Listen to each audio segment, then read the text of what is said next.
तो hello guys, मैं हूं राहुल कुमार। आज के इस वीडियो में आपसे ढेर सारी बातें करेंगे, जिसमें कि आपका स्कोर नहीं बढ़ रहा है तो उस पे क्या करना चाहिए, या फिर लास्ट 90 डेज़ में आपका स्ट्रैटेजी क्या होना चाहिए जिससे कि आपका सिलेक्शन हो पाए, या फिर अगर सिलेक्शन नहीं होता है तो फिर क्या होगा।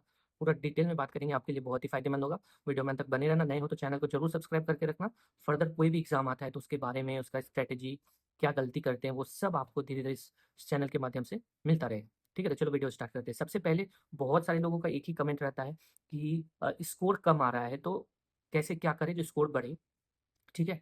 क्या सिलेक्शन हो सकेगा? तो देखो, आपसे जो जेन्युइन बातें हैं वो बात करेंगे कि अगर आपको 30-40 मार्क्स आ रहा है तो इतना तो पक्का है कि आपका सिलेबस कंप्लीट नहीं हुआ है। आपने सिलेबस को बहुत अच्छे ढंग से अभी तक नहीं किया है। इस वजह से आपको कम मार्क्स आ रहा है, या फिर आप 75 स्कोर हो रहा है या 70 स्कोर हो रहा है, तो आपका सिलेबस कंप्लीट हुआ है लेकिन रिपिटेशन बार-बार आपका रिपीट नहीं हुआ है। तो अगर आपको 30-40 मार्क्स आ रहा है तो सबसे पहले तो आपको नॉलेज गेन करना चाहिए। जो भी सब्जेक्ट जैसे मैथ, रीज़निंग और जीके, जीएस पूछा जाएगा इस एग्ज़ाम में, तो आपको उस पे कमांड करना है। अगर आपको 40-45 मार्क्स आ रहा है, इसका मतलब आपको रीज़निंग में भी कम मार्क्स आ रहा है। जबकि अगर आप रीज़निंग 1 सवा घंटा डेली पढ़ोगे तो उसमें 25 मार्क्स स्कोर हो जाएगा, ठीक है? फिर मैथ्स पे आप अच्छे से फ़ोकस करोगे, फिर आप जीके, जीएस पे फ़ोकस करोगे, तो आपको करना क्या है कि अगर जितना कम स्कोर आ रहा है तो आप कोशिश करो अपना नॉलेज बढ़ाने का। 3 से 90 दिन से 100 दिन के बीच आपके पास टाइम है, क्योंकि एग्ज़ामिनेशन अप्रैल से मई के बीच में स्टार्ट हो जाएगा। तो कोई भी सिलेबस कंप्लीट करने में 3 महीना काफ़ी है, क्योंकि अगर मान लो मैथ्स का 3 चैप्टर भी 1 मंथ में आप कंप्लीट करोगे 10-10 दिन में, तो 3 महीने में लगभग 9 चैप्टर कंप्लीट हो जाएगा, और लगभग 12-14 चैप्टर ही है जो कि एग्ज़ाम में पूछा जाएगा, उससे ज़्यादा चैप्टर नहीं है। तो 9 चैप्टर आपका 9-10 चैप्टर अगर आपका कंप्लीट रहेगा तो मेरे को ऐसा लगता है कि लगभग आपको 30 में से 20 मार्क्स आने का चांसेस रहेगा।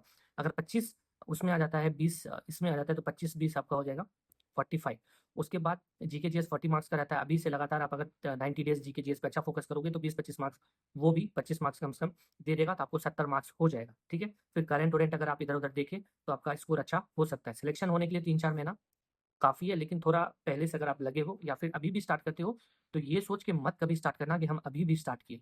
आपको बस ये करना है कि हमको अच्छे से तैयारी करना है और इस एग्ज़ाम में सिलेक्शन लेना है। अगर आप ये सोच के करोगे कि अरे! हम तो अभी स्टार्ट किए, मेरा होगा नहीं, देखा जाएगा, इस तरह से, तो फिर ये 3 महीना भी आपका बर्बाद चल जाएगा। जो नेक्स्ट अपकमिंग 2025 में नोटिफ़िकेशन आने वाला है फिर से रेलवे का, उसमें भी आपका सिलेक्शन नहीं हो पाएगा, क्योंकि ये 3 महीना, फिर वो 2 महीना, 5 महीना में फिर आप अपना कोर्स कंप्लीट नहीं कर पाओगे। इसलिए जो भी अभी पढ़ाई कर रहे हो, वो एकदम फुल फ़ोकस होके करो, ताकि अपकमिंग वैकेंसी, बहुत सारा वैकेंसी धीरे-धीरे अभी आएगा, उस वैकेंसी में आपका सिलेक्शन हो जाए। अगर सिलेक्शन नहीं होता है तो बहुत प्रॉब्लम होगा बाद में। जैसे-जैसे आपका ऐज अ, बढ़ता जाएगा, आपके अंदर और भी कठिनाई बढ़ती रहेगी, डिप्रेशन आएगा, मन में ओवरथिंकिंग के आप शिकार हो जाओगे। हर एग्ज़ाम में आप बैठोगे तो आपको डर लगना स्टार्ट हो जाएगा, ठीक है? तो इसलिए जिस भी एग्ज़ाम की तैयारी करो उसमें पूरा ताकत लगाओ। आधा-अधूरा ताकत लगाओगे तो आपको बहुत दिक्कत होने वाला है, ठीक है? इसलिए अच्छे से पढ़ना चाहिए। और देखो, कोई भी एग्ज़ाम क्रैक करने के लिए बार-बार पूछते हैं कि भैया कैसे पढ़ें, नहीं पढ़ें? तो कुछ नहीं करना है। कोई भी एग्ज़ाम की अगर आपको तैयारी करना है तो पहले तो प्रीवियस ईयर बुक ले लो।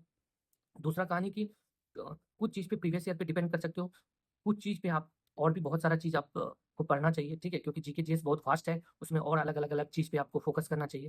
देखो, तो सबसे इम्पोर्टेंट चीज़ है नॉलेज गेन करना। आप जैसे कोई भी एग्ज़ाम में अभी देखो, रीज़निंग, मैथ और जीके जीएस पूछता ही है, तो उसको डीप में पढ़ना है, ठीक है? आधा-अधूरा कहीं भी नहीं निकलना है कि मैथ्स का 10 चैप्टर पढ़ लिए, फिर से जब उसका क्वेश्चन अगर मॉक टेस्ट लगाते हैं तो कुछ हो ही नहीं पाता, ऐसा नहीं पढ़ना है, ठीक है? और जितना रिपीट करोगे, उतना ज़्यादा आप परफेक्ट होगे। ऐसा किसी का नहीं होता है कि एक बार मैथ्स बनाए तो हो गया। बार-बार रिपीट करना पड़ता है, तब जाके अच्छा हो जाता है, ठीक है?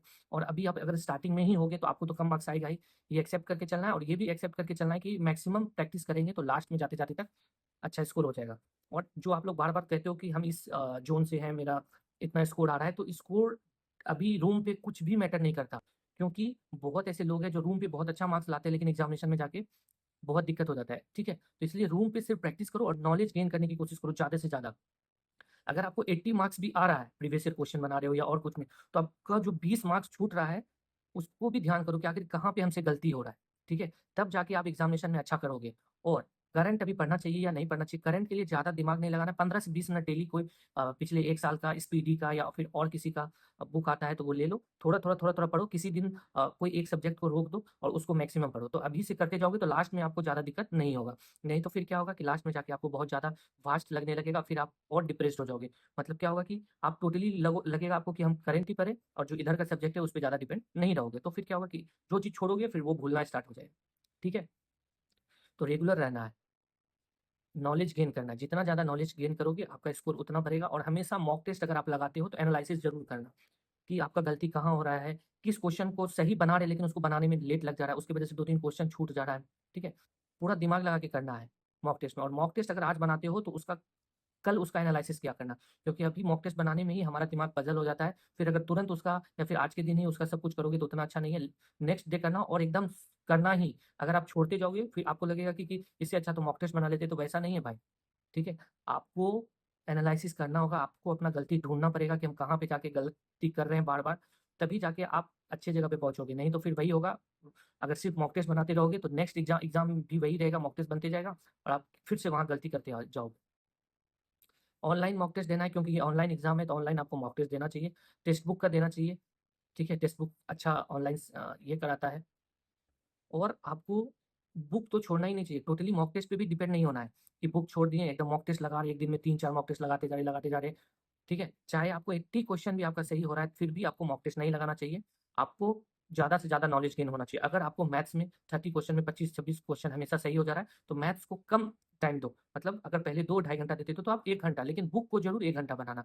फिर रीज़निंग में भी अगर 30 में से 25-26 आ रहा है, तो डेली रीज़निंग में अगर डेढ़ घंटा देते थे, तो अभी 1 घंटा ही दो चैप्टर वाइज़ उसका बनाने का। क्योंकि चैप्टर वाइज़ अगर बनाओगे, तो फिर आपका जो ये 4-5 क्वेश्चन गलत हो रहा है, ये 1-2 क्वेश्चन में बदल जाएगा, ठीक है? उसी तरह मैथ और जीके में अगर आपका कम स्कोर हो रहा है, 40 मार्क्स का है, उसमें आपको 25-28 इसी तरह से आ रहा है, 30 आ रहा है, तो आप जीके पे फुल्ली फ़ोकस कर दो। एकदम टाइमिंग दे दो, शेड्यूल बना लो कि 1 घंटा प्रीवियस ईयर पढ़ेंगे, ठीक है? 1 घंटा लुसेंट पढ़ेंगे, ठीक है? और लुसेंट का ऑब्जेक्टिव पढ़ेंगे, फिर साइंस का अलग से बुक पढ़ेंगे, ठीक है? इस तरह से 4-5 घंटा, फिर टोटल 8 घंटा अगर पढ़ते हो तो 1 घंटा मैथ, 1 घंटा रीज़निंग और 4-5 घंटा आप टोटली एकदम जीके पे दे दो, ठीक है? अगर आपका मैथ में 25 से अबव आ रहा है, रीज़निंग में भी 25 से आ रहा है, तो इससे क्या होगा कि फिर आपका जीके में ज़्यादा पकड़ हो जाएगा, ठीक है? अगर लुसेंट पढ़ते हो, बहुत सारे लोगों को लुसेंट पढ़ने में बहुत दिक्कत होता है क्योंकि उनको वास्ट लगने लगता है। तो जो भी चीज़ पढ़ोगे, तो अगर थ्योरी पढ़ते हो तो उसका ऑब्जेक्टिव ज़रूर पढ़ना, ठीक है? जो भी बुक से आप थ्योरी पढ़ते हो, तो लुसेंट का ऑब्जेक्टिव का भी बुक आता है, हम लगा देंगे वीडियो में, टैग कर देंगे, वहाँ से आप खरीद सकते हो। लुसेंट वस्तुनिष्ठ करके है। तो जो भी चीज़ बुक से आप थ्योरी पढ़ोगे, तो वहाँ पे आप अगर ये करते हो, उससे प्रैक्टिस करते हो, तो मेरे को ऐसा लगता है क्योंकि चैप्टर वाइज़ से 100 क्वेश्चन, 150 क्वेश्चन दिया रहता है, तो आपको फ़ायदा होगा। या फिर आपके पास पिनेकल का है या जिसका भी है, ठीक है? कोई ऐसा ज़रूरी नहीं कि इसी का लेना है, लेकिन जिस एग्ज़ाम की आप तैयारी कर रहे हो, उसका प्रीवियस ईयर होना बेहद ज़रूरी है। वो आपको प्रीवियस ईयर चैप्टर वाइज़ या फिर मिक्स क्वेश्चन, ये दोनों बुक होना बहुत ज़रूरी है। देखो, उससे फ़ायदा आपको होगा। मान लो आप जिस वे में जा रहे हो, उसी वे का मान लो आप अगर पानी के थ्रू कहीं जाना है आपको, और आप अगर मोटरसाइकिल, बाइक लेके रहोगे, तो कोई फ़ायदा नहीं, आपको बोट से ही जाना पड़ेगा। उसी तरह बहुत सारे लोग बोलते हैं कि मेरे पास तो एसएससी का सब कुछ है, तो आपको थोड़ा बहुत रेलवे का भी होना चाहिए। देखो कितना जाएगा, 1000-1200 रुपया जाएगा। अगर आपका सिलेक्शन नहीं होता है तो 1-2 साल अगर फिर से आपको लेट हो जाएगा, तो हर महीने इस ग्रेजुएट लेवल या अंडर ग्रेजुएट लेवल का 30 से 35 हज़ार आपका सैलरी रहेगा, तो 1 साल का सोच लो, 4-5 लाख रुपया सैलरी हो गया, और 2 साल नहीं किए तो 10 लाख रुपया आपको घाटा लग जाएगा, मात्र 1-2 हज़ार रुपये बचाने के चक्कर में। देखो, आप बुक के लिए बचाओगे पैसा, लेकिन कोई और तो बुक अच्छा-अच्छा खरीद के पढ़ रहा होगा, ठीक है? आप सोचोगे कि कम में सारा कुछ हो जाए, तो वो नहीं होगा। आपको इन्वेस्टमेंट तो करना ही पड़ेगा, इसलिए बुक के पीछे ज़रूर इन्वेस्टमेंट करो।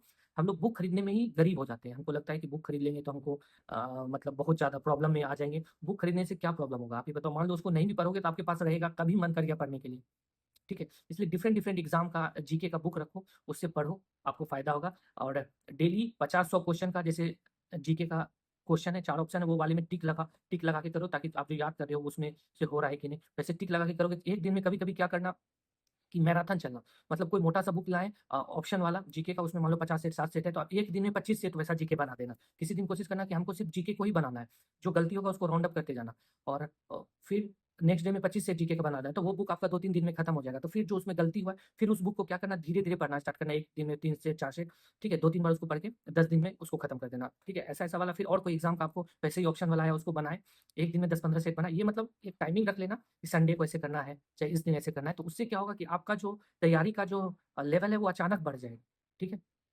तो कुछ एक्स्ट्रा करोगे तब जाके आपका लेवल बढ़ेगा, ठीक है? ख़ास करके हम लोगों को जीके पे वर्क करना चाहिए, और रीज़निंग पे मान लो 1 घंटा सिर्फ़ किरण का बुक आता है, वो आपको हम टैग कर देंगे। वो अगर चैप्टर वाइज़ डेली बनाते हो, मॉक टेस्ट में तो आपको मिक्स क्वेश्चन मिलेगा ही। तो मेरे को लगता है कि 1 घंटा का रीज़निंग डेली बनाओगे तो 3 महीने में आपका रीज़निंग बहुत अच्छा हो जाएगा। मैथ्स के लिए चैप्टर वाइज़ बनाना बेहद ही ज़रूरी है। आपको फाउंडेशन बैच लेना बेहद ही ज़रूरी है, अगर आप नॉर्मल कैंडिडेट हो। इस एग्ज़ाम में आपका नहीं भी हो पाता है, फिर भी आप हर चैप्टर पे अच्छे से फ़ोकस करो। एक चैप्टर बना के तुरंत उसको भागो मत। जैसे आज मैथ का कोई चैप्टर बना है, 50 क्वेश्चन है उसमें, 3 दिन लगा, 2 दिन लगा हमको बनाने में।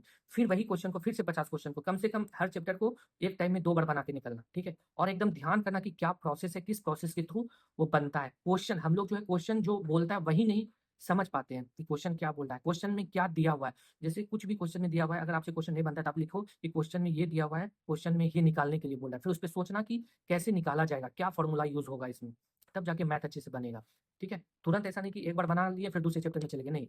तुरंत ही रिपीट कर देना है उस क्वेश्चन को, फिर आपको माइंड में रहेगा, ठीक है? तो इस तरह से आप अपने आप को आगे बढ़ा सकते हो, आप अपने मॉक टेस्ट में स्कोर बढ़ा सकते हो और हर सब्जेक्ट में स्कोर बढ़ा सकते हो। आप इस तरह से मत पढ़ना, फिर से बोल रहे हैं कि इसी एग्ज़ाम के लिए हमको सिलेक्शन लेना है। ऐसा ज़रूरी नहीं कि आपका इस एग्ज़ाम में सिलेक्शन हो ही जाए, क्योंकि 15-20 हज़ार सीट है और 20 लाख 40 लाख लोग फॉर्म भरे हैं, ठीक है? और एक चीज़, जो भी लोग जा रहे हैं तैयारी करने, एएलपी का क्वेश्चन मेरा टेलीग्राम चैनल है राहुल एवन मैथ्स, वहाँ पे डाल दिए हैं।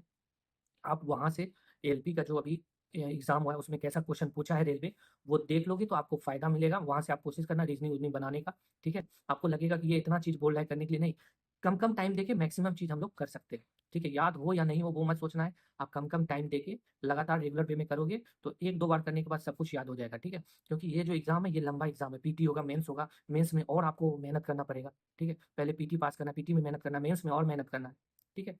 तो इस तरह से करोगे तो ज़्यादा फ़ायदा होगा, ठीक है? और बुक तो टैग कर देंगे, अगर किसी को खरीदना होगा तो खरीद लेना और टेलीग्राम पे भी जुड़ जाना और अच्छा लगे मेरा वीडियो तो चैनल को सब्सक्राइब कर लेना। मिलेंगे नेक्स्ट वीडियो में, इसी तरह आपको मोटिवेट करेंगे और कल भी एक वीडियो आएगा कोई किसी अच्छी चीज़ के रिगार्डिंग, ठीक है? चलो बाय।